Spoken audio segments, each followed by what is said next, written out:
Athlétique, élégant, passionnant, mais surtout méconnu, autant de qualificatifs qui s'appliquent au surf.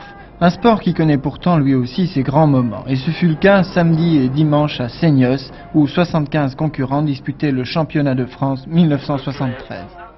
Aviré, Dufaux, Garé-Garé, Gressier, Keller, allez sur le bord de la plage, total à partir. Les surfeurs aquitains étaient bien sûr en majorité, mais la lutte a été chaude avec l'équipe tahitienne. Tout le monde a fait preuve de beaucoup de classe et sur le sable, le public a eu de quoi s'enthousiasmer.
Ce spectacle n'aurait peut-être pas eu lieu sans une solide organisation. À sa base, le Surf Club de Seignos. Jean-Pierre Bianco, je porte vos couleurs puisque vous êtes le président du Seabird Surf Club et c'est votre club, le club local de Seignos, qui est à l'origine de cette manifestation sportive. Alors est-ce que je peux vous demander, pour vous, est-ce que tout s'est bien passé, ce championnat de France 73, pas d'anicroche? Eh bien, ça se passe extrêmement bien.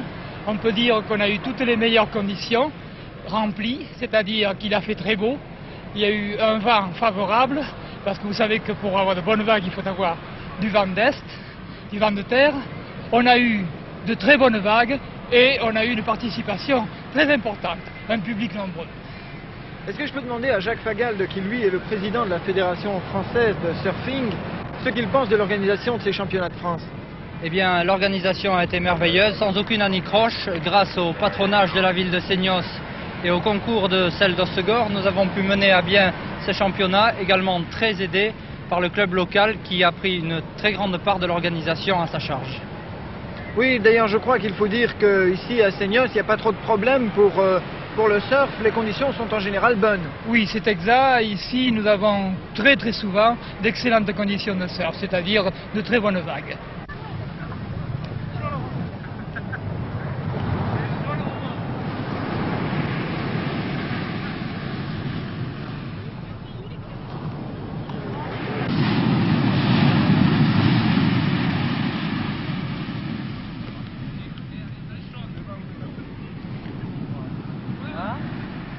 Est-ce que les conditions régnant de façon générale sur les côtes françaises permettent aux surfeurs français de rivaliser avec leurs concurrents dans les compétitions internationales? Les conditions françaises sont excellentes et le nombre d'Américains et d'Australiens qui viennent tous les étés nous le montre. Les surfeurs français ne sont peut-être pas pour le moment tout à fait à la hauteur des champions américains, mais grâce au voisinage justement de ces étrangers pendant l'été, tendent à devenir tout à fait à la hauteur pour les concours internationaux. Quant aux résultats, 4 titres sur 6 en jeu, Tahiti conserve la suprématie. Parmi ces titres, celui de champion de France, toute catégorie. Alors Claude Laurent, du Central Surf Club de Tahiti, vous êtes champion de France, c'est la consécration pour vous? Oui, bien sûr. Chacun aimerait avoir un titre, moi, dans sa vie. Je suis arrivé champion de France toute catégorie, je pense que c'est une bonne performance. Vous avez cumulé les titres parce que vous n'êtes pas seulement champion de France toute catégorie. Moi j'ai cumulé les titres, c'est beaucoup dire. J'ai été champion junior 73 de Tahiti, c'est tout, à part ça je n'ai aucun titre. Est-ce que ce titre cette année vous l'attendiez? Non, pas du tout. Je m'étais mal comporté au final junior et je pensais vraiment pas à réussir. Je pensais même pas aller en finale, vous voyez là. Et les concurrents locaux, comment se sont-ils défendus? Ils se sont très bien comportés. Le deuxième après moi est un gars d'Osgore, c'est Dabadi, devant un Tahitien. Le deuxième Tahitien qualifié est Juventin. Je trouve que c'est très bien de leur part. Ils ont été durs à vaincre. Oui, ils ont été durs. Surtout Dabadi qui s'est très bien comporté.